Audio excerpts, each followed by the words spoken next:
Le 15 janvier dernier, le commandant Sullenberg sauvait 150 vies grâce à un amérissage réussi sur l'Hudson River près de Manhattan. Et nous avons voulu voir si nous aussi à La Réunion, nous savions mêler la compétence, le sang-froid et surtout le calme.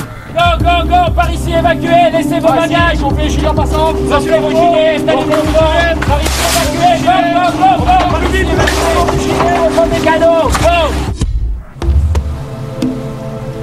Attention, attention, ceci n'est pas un exercice. Nous sommes en situation d'emergency, d'évacuation maritime et je me dirige à l'envers parce que je sais bien le faire.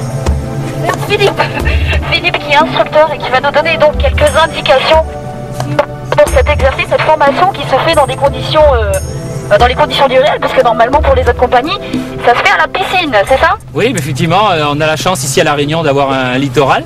Et donc de pouvoir faire cet exercice qui est un exercice obligatoire pour tous les personnels navigants, de pouvoir le faire en conditions quasiment réelles dans l'eau et donc dans le port de Sainte-Marie pour ce matin.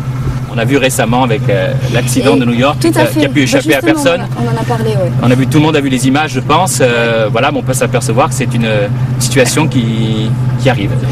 Le sang-froid, ça aide beaucoup. D'accord, il y a les compétences, c'est ce qu'on a appris, mais le sang-froid, ça aide beaucoup dans ce genre de situation. Oui, c'est pour ça qu'il faut renouveler peut-être les entraînements. Exactement, de ce qu'on sait de l'équipage, ils ont extrêmement bien réagi, puisqu'il y a certaines portes n'ont pas été ouvertes conformément à la procédure, d'autres ont été ouvertes pour permettre l'évacuation de tous les passagers. Et ça fait effet bouteille vide, quoi. Oui, ça a flotté et ça a bien fonctionné. Le fait est que tout le monde savait bien tirer, l'équipage était formé, c'est pour ça qu'on le fait nous aussi. Tout le monde a tout compris?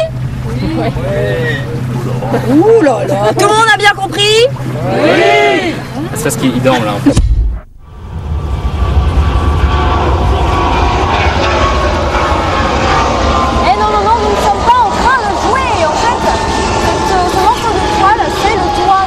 Il y a deux ennemis, la déshydratation et la chaleur, donc il faut éviter au maximum de s'exposer au soleil. Et donc il y a un sens en fait pour installer le toit, et après on va accrocher ces scratchs là sur les mâts qui se trouvent sur les slides. Voilà. Bah, vous entendez quoi? Pour l'exercice, nous étions confortablement installés.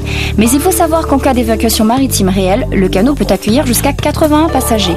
En mer, deux ennemis sont redoutables, la déshydratation et le soleil, raison pour laquelle le PNC installe rapidement, à l'aide des passagers, le toit de l'embarcation de fortune.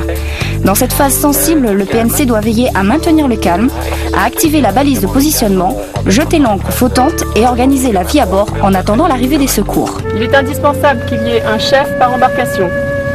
Il aura la responsabilité de l'organisation à son bord, de la survie des naufragés et de l'utilisation des moyens de signalisation. Alors vous les voyez, hein, ils sont en détresse, les pauvres. Ils sont pas bien du tout, ouais, les cas à 26 degrés, 27. Donc là, ce qu'on fait, c'est qu'on récupère ce qu'on appelle l'ossière. On envoie, attention, voilà, aux passagers pour pouvoir les récupérer. Ceux qui éventuellement n'ont pas eu le temps de monter à bord des canots.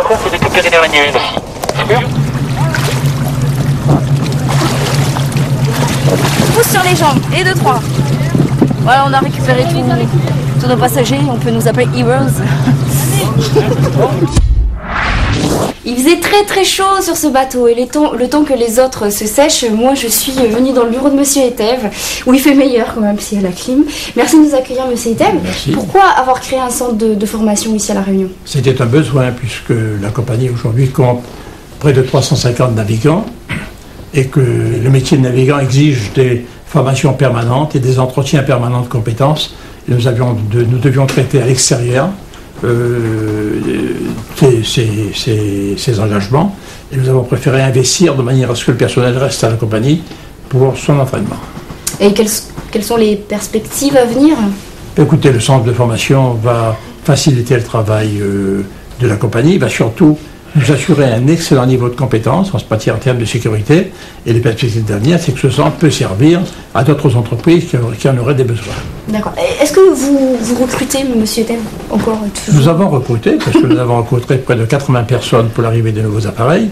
Ben, je pense qu'aujourd'hui, on aura atteint le niveau de personnel voulu en fin 2009, mais la compagnie aujourd'hui quand même compte 820 personnes.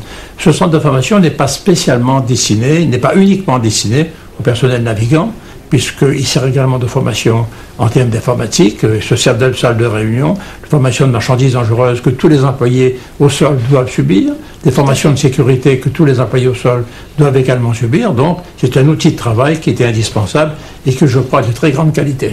Voilà, moi je suis aux prémices de la formation et d'ailleurs il faut que j'y retourne.